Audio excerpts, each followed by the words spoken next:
Halo guys, kembali lagi dengan Day Panjaitan Podcast. Mungkin di sini kita akan bicarain tentang norma, tapi sebelumnya mungkin kita akan perkenalkan diri terlebih dahulu. Nama gue itu Timotius Sastra Wijaya Simanjuntak.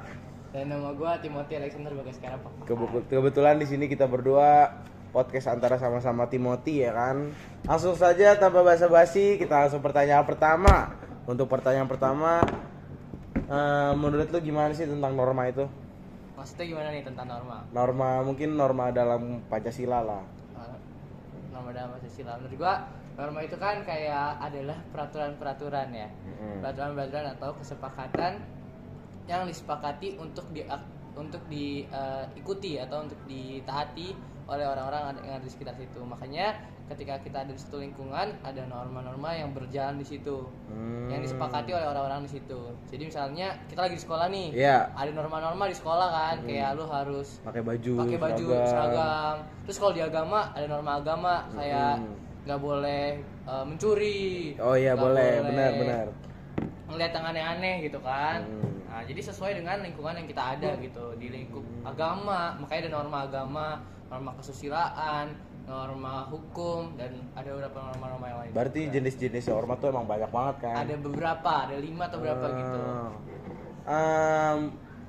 Mungkin itu tentang pengertian norma. Yang pengen gue tanya yang kedua ini, mungkin pernah nggak sih lu pernah ngelanggar norma misalnya nih? Gua pernah sih, pasti kita sebagai anak-anak muda pasti pernah melanggar norma. Contohnya? Bahkan semua manusia pun pernah pasti melanggar norma, nggak mungkin. Contohnya mungkin pelanggar norma berbohong. Oh, berbohong. Melanggar norma agama. Berbohong. Di agama kita diajarin untuk gak boleh berbohong. Tapi namanya manusia pasti pernah aja gitu kan berbohong. Nah, jadi gitu ya guys, kita nggak boleh berbohong. Untuk kita supaya tidak melanggar norma agama kita ya guys ya. Gini Tom, sekarang pertanyaannya, kalau melanggar norma tadi udah, pasti kalau namanya melanggar ada sanksinya kan? Betul. Nah, sanksinya ini, kalau di agama gimana menurut lo? Nah, kalau lo kan misalnya, anak pendeta nih. Wah, gimana kalau ya? Di norma agama, sanksinya biasanya apa? Kalau misalnya norma di agama itu sanksinya mungkin bagi yang kita tahu biasanya bukan sanksi sih, lebih ke arah tanggungannya. Jadi misalnya kita melanggar norma ini atau misalnya melanggar peraturan ini, pasti kita dikasih dosa.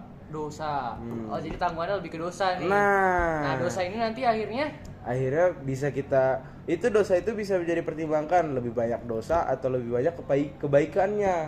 Kalau misalnya lebih banyak dosa, ada kemungkinan besar kita masuk neraka. Tapi yang pastinya kita semua berpikir bahwa kita pasti akan masuk ke surga. Itu kalau norma agama nih. Nah, pasti norma yang lain beda. Norma yang lain pasti beda. Nih, kalau norma kesopanan. Norma kesopanan ini kan lebih ke relatif. Betul. Jadi nggak semuanya ada di suatu tempat gitu kan. Kalau misalnya kesopanan di lingkungan gua, misalnya di rumah gua, biasanya kalau kesopanan misalnya gua nggak hormatin orang tua gua, hukumannya pasti berbeda dengan hukuman di lu. Iya benar. Ketika lu nggak sopan sama orang tua lu kan. Makanya kalau kesopanan ini dia lebih relatif. Iya. Sekitar kayak mungkin dijauhin doang. Sanksinya lebih ke dijauhin sama kayak dapet cap buruk dari orang lain. Itu kalau norma kesopanan. Tapi kalau satu norma Tom yang hukumannya tuh udah pasti, itu adalah norma hukum. Iya betul. Karena udah ada tertera di Undang-Undang Dasar. Orang yang melanggar norma hukum ini udah ada di undang-undang untuk mengalami sanksinya. Betul. Baik itu pidana, denda, atau yang lainnya. Contohnya sih pasti yang paling banyak ini belakangan ini korupsi dan juga pembunuhan. Kalau pembunuhan rata-rata jika membunuh memang secara sadis atau brutal, terencana pasti itu sanksinya kemungkinan besar adalah dibunuh atau misalnya hukum mati atau hukuman seumur hidup. Kalau itu sampai membahayakan jiwa seorang ya. Tapi kalau korupsi tadi lu bilang, kalau lagi banyak juga nih korupsi kan. Kalau kebanyakan korupsi ini mungkin kita tuh nggak tahu lagi kabarnya itu yang 271 triliun itu. Iya. Kemana lagi kabar kita nggak tahu kan. Tapi dia udah ditindaklanjuti sih. Sudah ditindaklanjuti. Iya, tapi untuk hukuman akhirnya kita belum tahu. Gitu. Kebanyakan untuk korupsi bukan korupsi sih, lebih ke arah pencucian uang. Contohnya Indra Kusuma.